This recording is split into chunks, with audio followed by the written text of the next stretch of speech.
Assalamualaikum dan salam sejahtera. Hari ini kami ingin membincangkan satu topik yang sangat hangat, iaitu COVID-19. Seperti yang kita tahu, COVID-19 telah pun menjejaskan dan memberi impak negatif kepada masyarakat, terutamanya dunia. Jadi persoalannya di sini, bagaimanakah COVID-19 dapat menjejaskan ekonomi dunia? Adakah ia baik ataupun buruk? Mari kita kupaskan. Apakah itu COVID-19?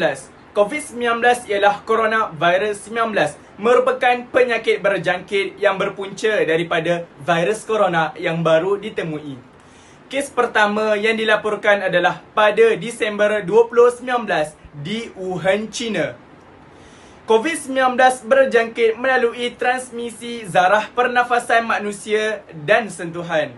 Apabila mereka berada dalam jarak yang dekat dengan pesakit yang mempunyai simptom COVID-19, transmisi zarah akan mudah berlaku apabila mulut dan hidung mereka mula terdedah.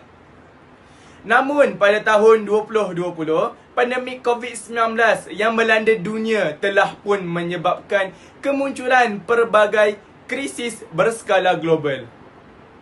Antara krisis yang ketara adalah penjejasan ekonomi yang dihadapi oleh seluruh dunia. Jadi, persoalannya, bagaimanakah COVID-19 dapat mencemarkan dan menjejaskan ekonomi dunia? Salam sejahtera. Saya Dashni Ana Perempuan Chandran. Nombor matrik saya 23005369. Okey, sekarang saya akan present tentang penyataan masalah. Okey, penyataan masalah yang pertama ialah COVID-19 telah memberi kesan negatif terhadap seluruh dunia kerana kerugian perdagangan dan pelancongan, kenaikan kadar pengangguran dan sebagainya. Ini juga menyebabkan cabaran yang serius dan memberikan tekanan kepada komuniti global. Yang kedua, pengangguran akibat kemerosotan ekonomi juga menyebabkan ramai orang menghadapi kesukaran untuk melangsungkan kehidupan. Contohnya, ketidakstabilan kewangan, kesan terhadap kesejahteraan keluarga, kesulitan mendapatkan pekerjaan baru dan lain-lain. Dengan kemerosotan ekonomi, peluang untuk mendapatkan pekerjaan baru mungkin terhad, terutamanya jika terdapat penutupan perniagaan dalam industri tertentu. Seterusnya, pemulihan ekonomi pasca pandemik juga mengambil masa yang sangat lama kerana pelbagai langkah perlu diambil untuk keadaan ekonomi sedunia kembali stabil. Terdapat beberapa faktor yang menyebabkan pemulihan ini, termasuk isu kesihatan yang berterusan, di mana kewujudan variasi virus ini berkemungkinan akan melahirkan gelombang pandemik baru. Ini akan meningkatkan kebimbangan dan melambatkan pemulihan ekonomi. Nama saya Kristina Amira dan saya akan membentangkan objektif kajian bagi poster infografik grup kami. Objektif yang pertama adalah untuk mengkaji keadaan ekonomi sedunia selepas pandemik COVID-19. Objektif yang kedua pula adalah untuk mengkaji apakah langkah-langkah yang telah diambil untuk memulihkan keadaan ekonomi. Dan untuk objektif yang ketiga, saya akan serahkan kepada ahli seterusnya. Baiklah, untuk objektif kajian kami yang seterusnya adalah untuk mengkaji falsafah yang berkaitan dengan kesan pandemik COVID-19 terhadap ekonomi dunia. Seperti yang kita tahu, pandemik COVID-19 telah memberikan impak yang negatif terhadap ekonomi di setiap negara. Jika kita lihat daripada negara kita sendiri, syarikat-syarikat bisnes seperti syarikat penerbangan telah mengalami kemerosotan ekonomi akibat tidak mendapat keuntungan. Jadi hal ini akan dibincangkan dengan lebih lanjut. Seterusnya ialah metodologi kajian. Antara kaedah yang kami gunakan untuk menyelesaikan tugasan ini adalah kaedah penganalisan maklumat. Kaedah ini merupakan cara ataupun proses untuk menganalisis maklumat berkaitan kajian. Seperti contoh, kami menggunakan kaedah ini untuk menganalisis setiap pernyataan masalah yang telah disenaraikan untuk mengenal pasti punca, kesan dan contoh serta mencapai objektif kajian. Selain itu, kaedah yang kami gunakan ialah kaedah pengumpulan maklumat. Kaedah ini memerlukan kami untuk mengumpul data ekonomi yang relevan dari sumber-sumber seperti Bank Pusat, Badan Statistik Negara dan organisasi antarabangsa seperti International Monetary Fund IMF dan World Bank untuk membantu memahami kesan ekonomi dan sosial secara keseluruhan, terutamanya terhadap golongan yang kurang berkemampuan. Teori Liberalism Institution Teori ini kami dapati telah digunakan dalam kajian ini kerana banyak negara telah bekerjasama untuk menangani dan membendung wabak COVID-19 daripada melarat tersebar ke seluruh dunia. Buktinya, kita boleh mengambil contoh bahawa beberapa negara seperti negara Jerman dan Amerika Syarikat bekerjasama dalam pembuatan vaksin seperti vaksin Pfizer and BioNTech dan beberapa syarikat farmaseutical dari negara lain seperti China dan India. Justru, teori ini terbukti kukuh bahawa penting untuk diterapkan dalam kajian ini agar penyelesaian dan solusi untuk membendung wabak COVID-19 di seluruh dunia dapat dilaksanakan dengan sehabis baik. Seterusnya, ilmu falsafah yang boleh dikaitkan dengan isu ini adalah falsafah organisasi ataupun boleh dikenali sebagai teori birokrasi Max Weber. Weber mengatakan bahawa struktur organisasi yang ideal perlu ada kepantasan, ketepatan dan tiada kekaburan.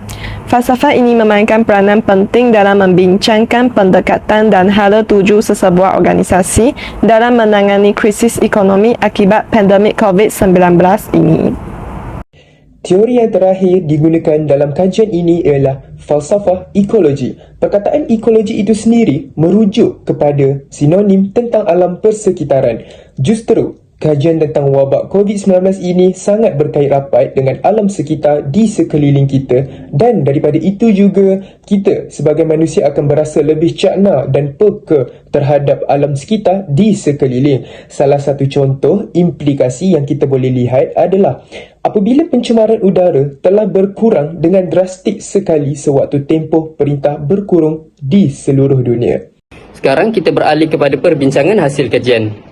Punca ekonomi dunia merosot. Yang pertama, organisasi-organisasi tidak dapat beroperasi akibat daripada perintah berkurung yang dilaksanakan. Yang kedua, pendapatan seluruh negara merosot secara mendadak akibat daripada kekurangan bekalan barangan yang dikeluarkan. Dan yang ketiga, inflasi berlaku menyebabkan permintaan barangan telah melebihi daripada bekalan barangan yang dikeluarkan. Kemudian, kita beralih kepada kesan ekonomi dunia merosot. Yang pertama, penutupan operasi telah menyebabkan ramai tenaga buruh dibuang kerja untuk mengurangkan kos dan kerugian. Yang kedua, harga barangan menaik secara mendadak akibat daripada inflasi. Langkah untuk meningkatkan kembali ekonomi dunia adalah dengan membuka operasi perniagaan secara berperingkat dengan melonggarkan perintah berkurung. Ini dapat membantu ekonomi dunia untuk kembali menaik setelah jatuh merundum ketika perintah kawalan berkurung dilaksanakan. Kedua, kerajaan boleh melaksanakan dasar fiskal dengan mengurangkan cukai yang dikenakan terhadap syarikat agar dapat mengurangkan kos pengeluaran. Ini juga dapat membantu para peniaga dan juga syarikat untuk mengurangkan sedikit sebanyak kerugian yang mereka alami ketika perintah kawalan berkurung dilaksanakan. Pandemik COVID-19 telah memberi impak yang besar kepada ekonomi global. Penularan virus ini menyebabkan penutupan perniagaan, sekatan perjalanan dan gangguan serius dalam perantaian bekalan global. Akibatnya, terdapat penurunan besar dalam aktiviti ekonomi di banyak negara. Kesannya juga dirasai dalam ketidakpastian yang menggoncang pasaran kewangan, menyebabkan ketidakstabilan harga saham dan penurunan nilai tukaran mata wang. Setengah sektor seperti teknologi dan dagang berjaya berkembang dalam keadaan ini, manakala sektor lain seperti pelancongan, hospitality dan hiburan terus menghadap kesulitan dalam pemulihan sepenuhnya. Bagi mengatasi impak ekonomi daripada pandemik ini, langkah-langkah yang perlu diambil untuk meningkatkan ekonomi dunia termasuk pelaksanaan rangsangan fiskal dan dasar monetary yang agresif oleh pihak kerajaan dan bank pusat, vaksinasi secara meluas untuk mengawal penularan virus serta membangunkan keyakinan pengguna yang diperlukan untuk menghidupkan semula aktiviti ekonomi secara normal. Di samping itu, pelbagai ekonomi menjadi tumpuan penting untuk mengurangkan ketergantungan pada sektor-sektor yang terjejas teruk dan untuk menyesuaikan diri dengan keadaan baru.